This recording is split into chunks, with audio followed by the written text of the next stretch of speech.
welcome back. This is one of the most exciting times of our gathering, in which we always have when we talk about the business part of this.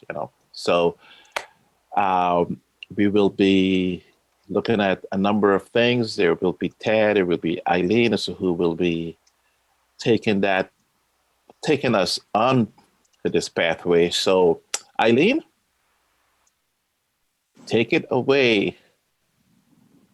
Pardon me, but the bylaws changes were first. Tad. Actually, you're going to go to Tad first. My apology.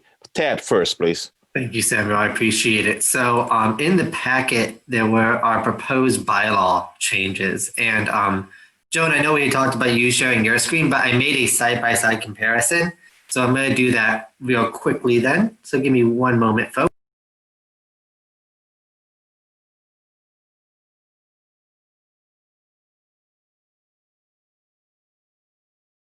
Hopefully that worked. I think everyone should be seeing now a side-by-side of our proposed changes to the bylaws. So in 2019, the board was tasked with taking a look at Article 2, and we've done just that. Now there's a few changes here, and I would like to summarize them as saying we're trying to make things more flexible and kind of accommodate some of the more virtual things we've been doing here, right? So instead of having a set, if you look at the second paragraph of 2.1, I know this is thrilling for everyone, but we don't have a minimum dollar amount in the bylaws now. Instead, that would be up to the board to determine what's appropriate. And I think that would allow for more flexibility going forward in case things like the pandemic or other hardships affect people's ability to give. We want to have the board be able to adjust what we would be asking for to accommodate those things, good times or bad, feast or famine. And we are taking out listings of particular groups and from the third paragraph of 2.1. That way, who knows if groups change. For instance, I was a part of the Society of Cleveland, and we merged with First Church, and now we're the UU Congregation of Cleveland, right? So we don't want to update bylaws potentially if we said we had listed society as one of the groups, right? So this way, nice and clear. Moving on to 2.2, we do want folks to be present virtually if that's necessary for people's health. So again, you can see here, Joan gave me this great little phrase to use for these bylaws. Red means stop, green means go in terms of these changes, right? So you can see the things in red that we are changing and what we would be replacing them with in green. And that was also the format used in the email that went out to everyone.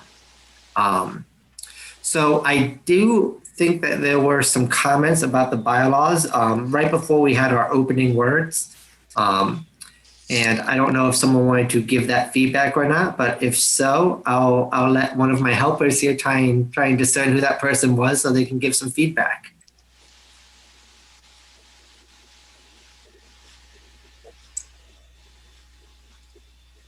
And anyone else that wants to give feedback, of course.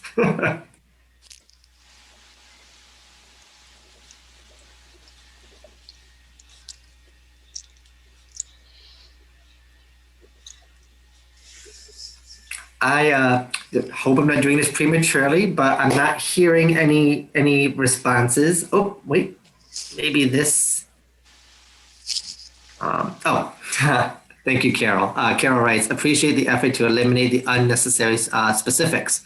And that is that's one of my big things I try to do whenever I look at bylaws. I'm a lawyer by trade, so really want to try and do that. But so I guess with that, Joan, if we want to move to the voting portion, so you all should see a poll pop up with three options: yes, no, or abstain.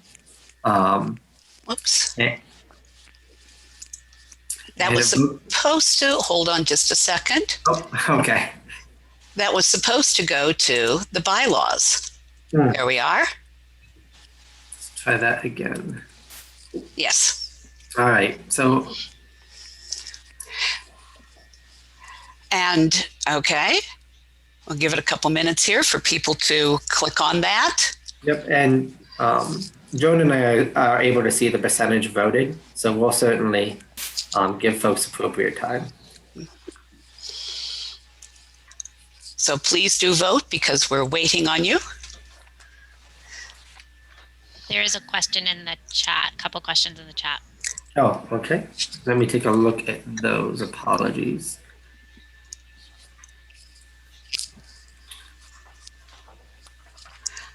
Nope. Hold on 1 second here.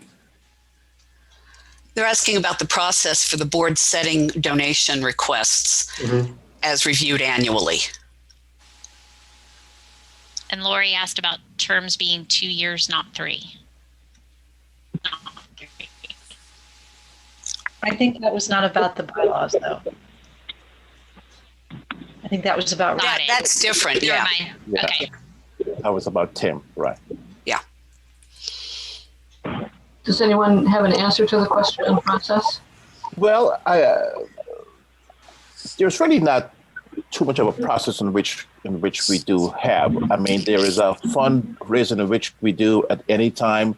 Most of the fundraisings in which we have occurs usually when we have our Justice Assembly, and we take those finances or we take those donations, and those donations are recorded, and those donations are within the budget every year so that you could see that.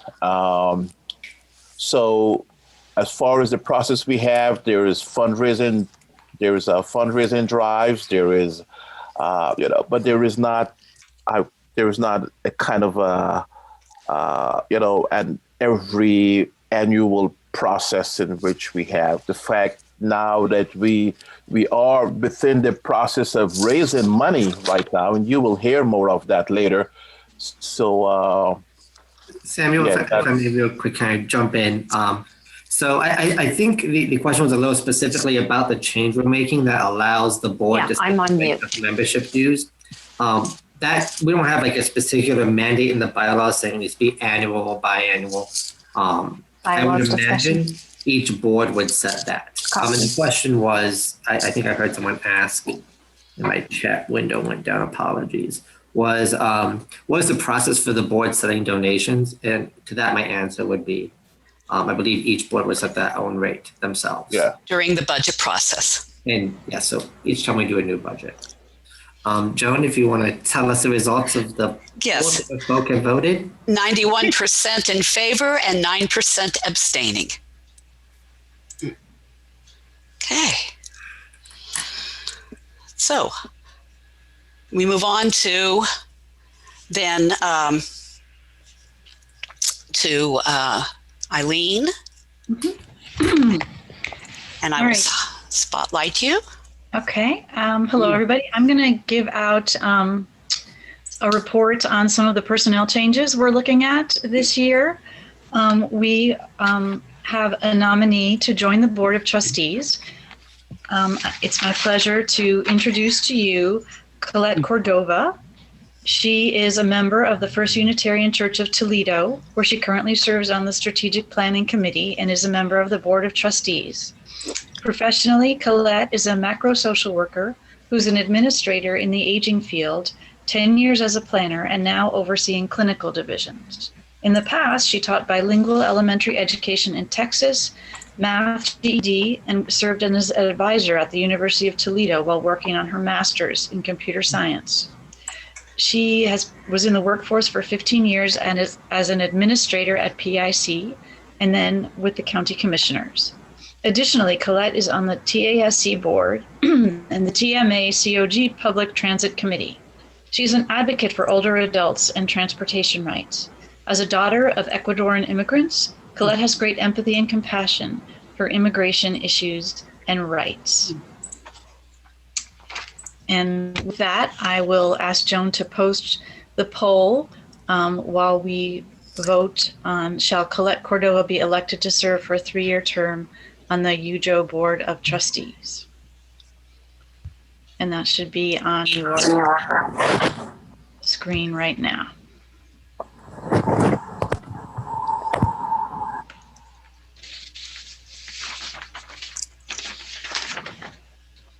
Okay. Lori, who is currently ending her term on the Board of Trustees, thought that she had a 2-year term. Can anybody clarify that?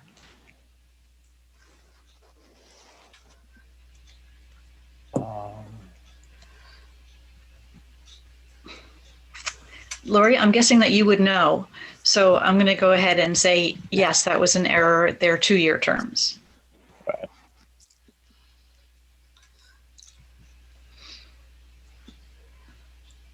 Yes, they're normally a 2-year terms, and then what we normally do is that we normally ask that trustee if there's any interest in which they have in serving that for another year. If it's not filled out, the board consists of 9 trustees, so we try to keep it close to 9 as much as we can. So. Okay, and I'm sorry, I misspoke. I was confusing nominating committee nominees with board nominees. Right. So are they both 2-year terms? I think they're overlapping 2-year terms. Yeah. In this case, Colette is being nominated for to fill out a term that Melissa Jeter couldn't complete. So that would be 2-year, and that is a typo. Oh, okay.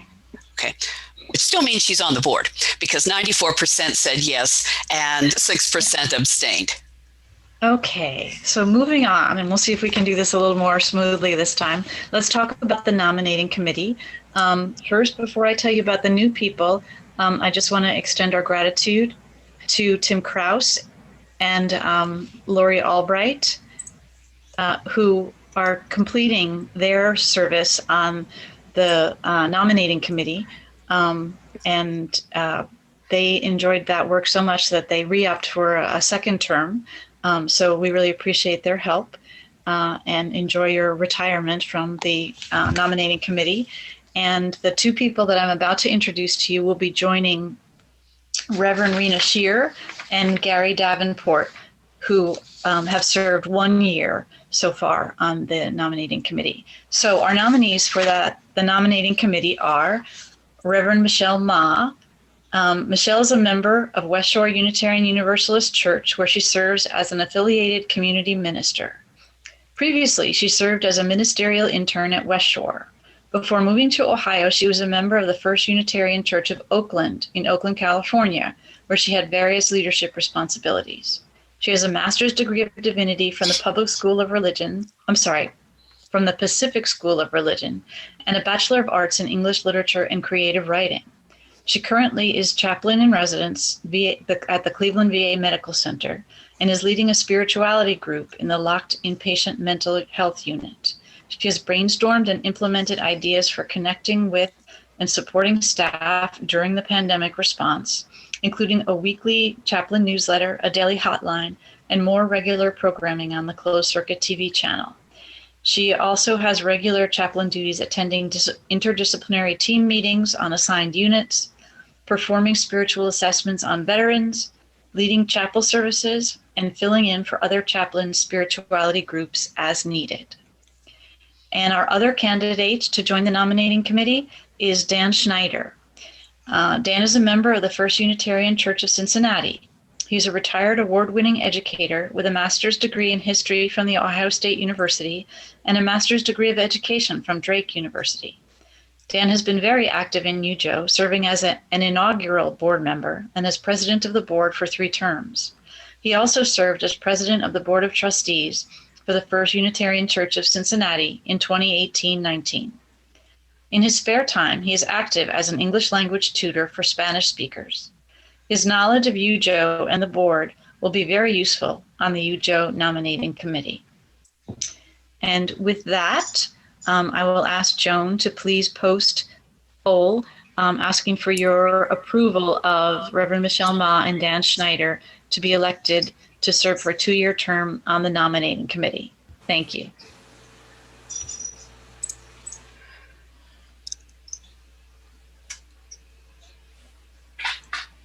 And people are voting faster as we get through this. Okay, we have 94% then in approval, no negative votes, and 6% abstaining.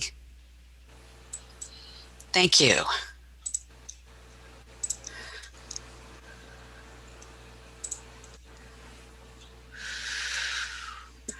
Okay.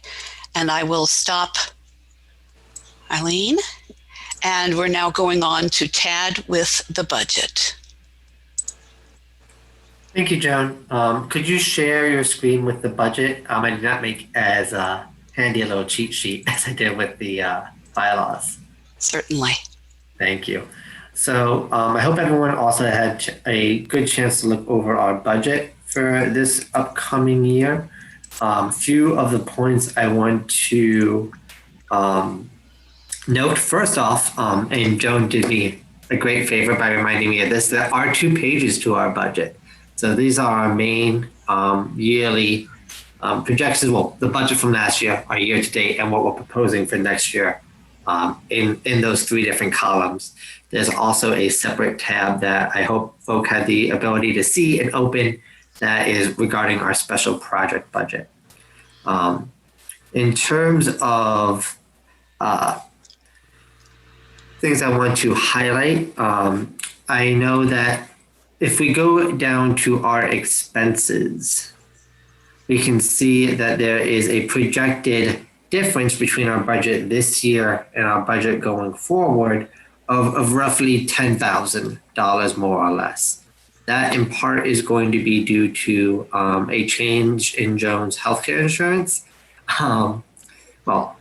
So that we will no longer be covering that going forward. And so that clears up a few different things. I do know that the board is also hopeful that we can really launch a fundraising drives. So I'm getting a request from Carol to explain the PNC initials. So let me see where exactly that's being. That's our bank. Oh, I see. Yeah, I got that, but I was wondering if there was a line that listed PNC somewhere. I think it was up. Our carryover. Our carryover. Okay. So if Joan, can you click the special project budgets tab for me really quick? Thank you. And then there we go. Perfect. So we can see that I believe it's down a bit more, Joan, to get to the part that discusses the carryover. Or is that I'm just going to bring up my copy so I can direct you there too. One moment. Yes, there was no carryover in the voter engagement project. Mm-hmm. There was carryover in the immigrant transitions, now immigrant food bank project. Mm-hmm. And you can see that's carryover 2018 from the PNC funds. I'm not sure if that's what you were. You meant the initials. Understood. Apologies. I thought you were wondering more about where the carryover was coming from. But hopefully that additional information was also helpful. In terms of other things I was hoping to highlight, again, you can just kind of see how well we have done with our fundraising this year in terms of our special projects. You can look at the revenue for our voter engagement project is over 41,000. And again, we've thanked those people time and time again, and I think we will continue to do so. But I think this budget report shows how well we've done this year. And hopefully we can continue that work with this updated budget going forward for next year. If anyone has any further questions, I'd be happy to answer them, perhaps with the help of Joan if I don't answer them adequately. But I'll give folks a minute to type out things. But if I don't hear anything, I'd ask Joan to put up the poll here in maybe a minute or two for adopting our 2021 proposed budget.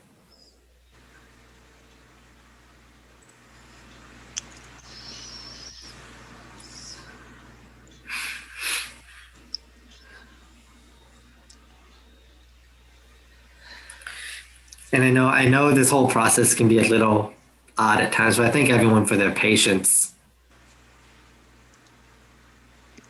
Carol did ask, do the total expenses include special projects?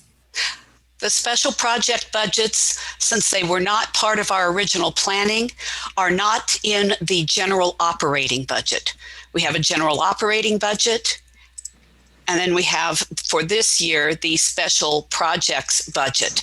Next year, if we continue with any special projects, those will be budgeted in that year.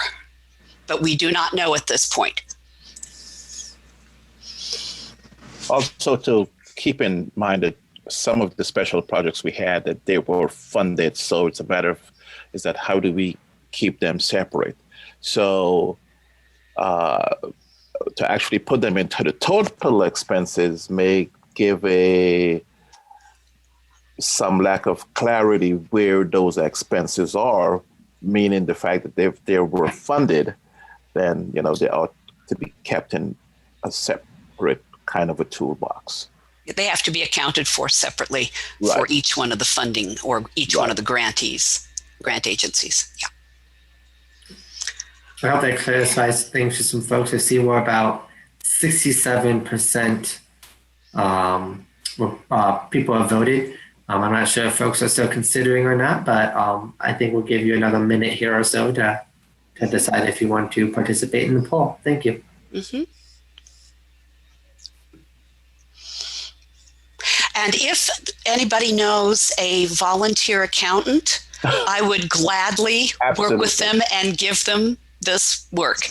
Or maybe if someone feels if they could Take it on. Yeah. actually take it on, we will be happy to have you. Yes. Okay. All right. I think we're at the end of our voting. We have 86% yes, 3% no, and 11% abstain. Okay, Howard had just asked a question about expending the $5,000 of U.S. grant of the small business. No, we got $1,000 for the small Yeah. business grant. I applied for it. And it was part of the COVID support, and it does not have to be given back. Then from Network for Good, we got 1,337. Thank you, John. And I'm anticipating that we'll have other small grants next year totaling 5,000. I think that, yeah. Thank you, John. In the 2020 budget, we had $8,000. Yes, right. And we did not receive that. Actually, the 2020 budget had actually as part of its budget what we were thinking we might need for voter engagement. Well, voter engagement turned out to be an entirely different affair. Okay. And we got grants from all of these agencies. And in 2021, you're expecting 5,000. Yes. Okay, thank you. Okay. Okay. Thank you, everyone. I will stop the screen share. I will stop Tad's highlighting. And next is annual report review. And John, were you going to start off? Shall I highlight you? Sure.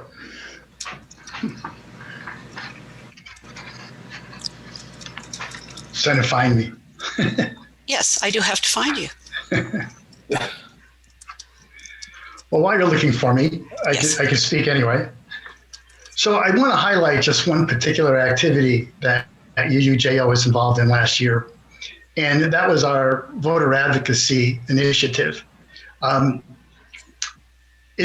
we were planning goals, doing goal setting last year, it became readily apparent that unless there was a systematic change across the country in terms of leadership, that probably no social justice issues were going to be addressed in any meaningful way. So we sort of took the advice of what Reverend Connie talked about a little bit earlier today when she mentioned empowering the people through the vote. And that was, of course, the idea behind UUA's UU the Vote campaign. So UUJO decided that that was going to be our number one priority for 2020, which was voter advocacy.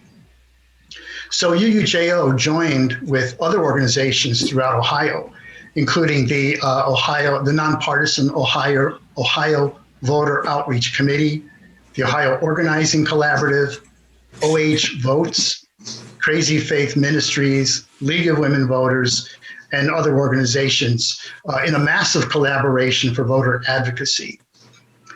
And basically, we founded the efforts on sort of four main principles, or main goals, I should say, which was voter education, voter registration, voter rights advocacy, and voter support. And the results were impressive, to say the least. The coalition, by the end of the year, had made roughly 18,000 personal contacts for voter registration. They had made 475,589 phone and text contacts throughout Ohio. There were 4,000 social media hits. So the net result was something like 497,000 total voter contacts. And this was a nonpartisan effort to get the vote out, to get, as we say, empowered people to take the power of the vote in their hands and go out and do it. So it was a very impressive goal. In addition to that, UUJO also got some press, I should say some good press from the New York Times when Reverend Joan and other clergy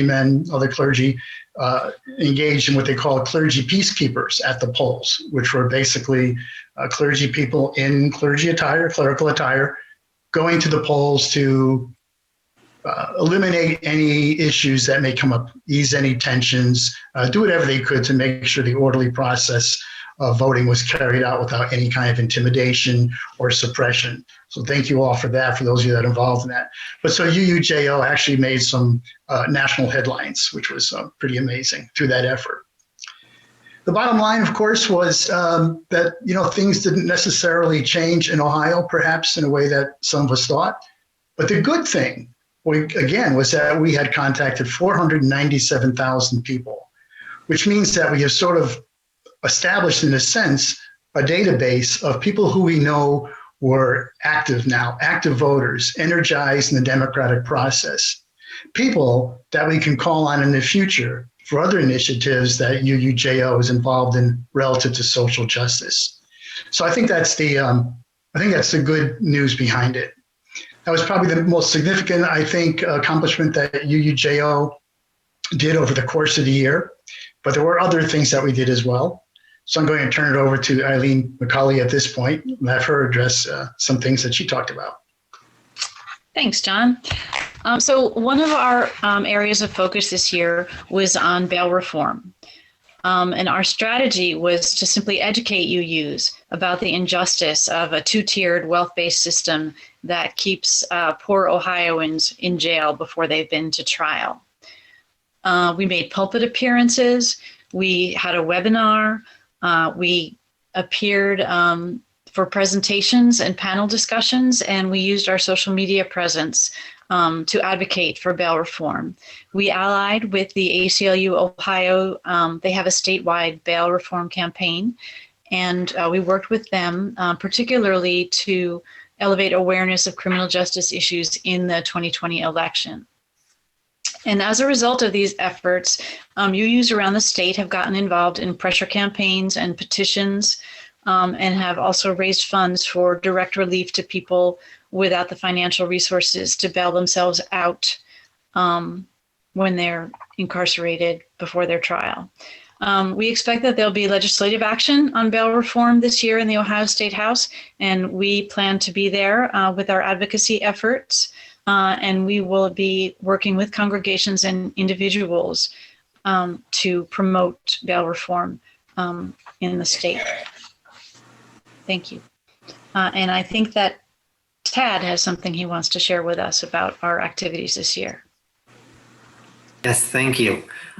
So along with Joan, I have been hosting monthly legislative updates that went out to our mailing email list. And during those legislative updates, I would discuss along with Joan and some guests we'd have from month to month, what new legislation was being introduced at the State House and what legislation was going to be voted on, for instance. I talk about some of the ramification of some of those things. I draw attention to obviously the bigger bills in question. I draw attention to things like some lighter, harder things. Like I remember one time I drew attention to new regulations surrounding beekeepers, which could bring a bit of levity to otherwise very solemn and very somber topics. We are hoping to continue doing these legislative updates through the lame duck into 2021. This is the first time we're announcing our date for the December legislative update. That's going to be December 16th at 6:45. And there will be an event link coming out to y'all with that sometime in the future. But I wanted to let everyone in the assembly know that will be the date and time of our next update. And given how dramatic this lame duck session proves to be, I think we'll have a lot to talk about that day. And I hope to see many of you there if you are able to make it. But beyond just the legislative updates, we as UUJO, as UJO, also did quite a bit of more specific work. This is separate from the legislative update, but related to State House politics. There's been a lot of discussion today, both during lunch and during some of our small breakout sessions, about how there's various pieces of legislation, such as the new protest bill coming up, that has people rightfully worried. So this past year, we really focused on Senate Bill 33. And this bill has never advanced to the House for a vote, but we worked with Buckeye Environmental Exchange and some other groups to try and impose this bill, because we wouldn't want anything to raise the penalties for engaging in protests at oil and gas facilities. So that's kind of like a test run for what might be coming up in the going forward as well. And additionally, House Bill 6 in the campaign finance scandal, we offered a webinar during the legislative updates about what that was all about and try to give folk a good understanding of the various issues at play there. But again, I really hope to see folks at our December update, where I hope to provide good information to everyone. Thank you. Okay. Are there questions, or do we want to move on to John and Reverend Kelly? I did put the numbers from the annual report into the chat, so to remind you about some of those numbers on registration and how many absentee ballot applications we were helping to facilitate. Okay. John. I'm back. Thank you, John. As you saw in the budget, UUJO depends almost exclusively on donations from UU congregations and other institutions to fund its social justice work. UUJO needs your help now more than ever. We cannot work to increase justice in our state without our great donors and volunteers. Shortly, if it hasn't happened already, your congregation will be receiving an invitation to become a supporting member of UUJO by making an annual donation. And as you saw in the bylaws, it's a flexible donation this year. We hope you'll be as generous in the new year as you have been in the past, knowing that we work better together. In addition to becoming a supporting member, there are other ways your congregation can donate to UUJO. You might consider a special fundraising event, such as a silent auction, or something as simple as a split plate collection. As an example, in September of this year, St. John's UU in Cincinnati donated a little over $800 to UUJO through one special plate collection. So it can be done, and it's very helpful, believe me. And remember that as an individual, you can donate to UUJO at any time and in any amount simply by going to our website at uujo.org and clicking on the Donate tab at the top of the page. Something else to consider is perhaps bequeathing a donation to UUJO in your will. We gratefully acknowledge the generosity of the congregations, associations, and individuals that have supported UUJO's social justice work in the past, and hope we can count on your continued support in 2021. Thank you. And I'll pass it to Reverend Kelly Kelly. Thank you so much, John. I have been in Ohio now for a little bit over 2 years, and I was fortunate to be called by a congregation that is deeply committed to social social justice and social justice activism.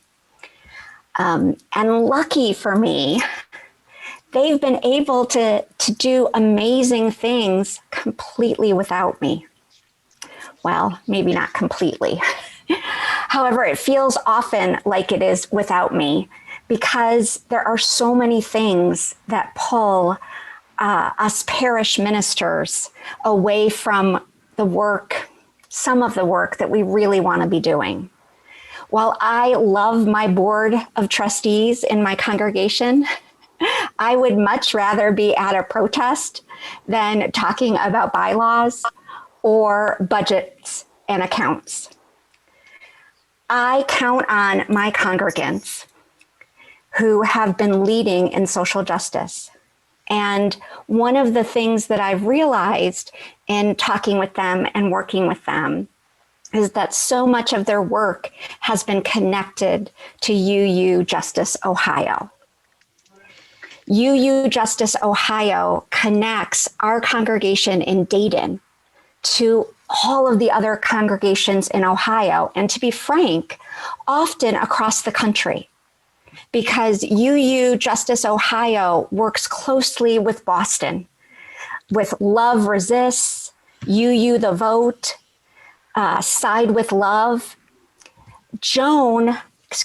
Reverend Joan stays connected to so many places, and to be frank, works many, many, many, many hours more than we compensate her for. I rely on UU Justice Ohio to keep my congregation connected, educated, and working on justice. And I honestly depend on her to keep me aware of the things that I really do need to jump into, even if the toilet is broken and the heat is off in the congregation. We can't do what we're doing without a staff member. And we need to be able to fund a staff member so that she's not really just donating her time. So I am committed to keeping our congregation as a supporting member. We also bring Reverend Joan to do pulpit supply at least once a year. And we often find other ways of working with her and with UUJO so that we can help fund this important work. One thing that you may want to consider is that I'm going to be talking with UU Justice Ohio President and Chair Samuel Prince about how we can really integrate the eighth principle into our congregation, how we can make this deeper commitment to social justice and specifically to anti-racism, anti-oppression work. It matters what we do outside of our walls, and thank goodness for Reverend Joan. And it also matters what we do inside our walls. Thank goodness for Reverend Joan, all the board members and volunteers, and UU Justice Ohio. Thanks. Thank you, Kelly. I'm blushing here. I see that Carol did put a link to our donation page into the chat.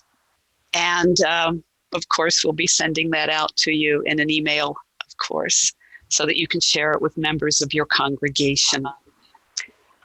But thank you. Thank you. You keep us moving. You keep us going forward in a positive direction.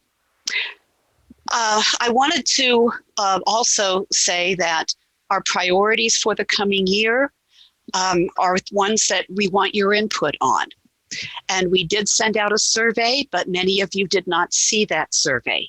So I have put the connection in the chat, and we will be sending an email out again with all of these lovely connections so that you can have your voice heard and given to the board as they're considering the couple or three areas of foci that we have for the coming year.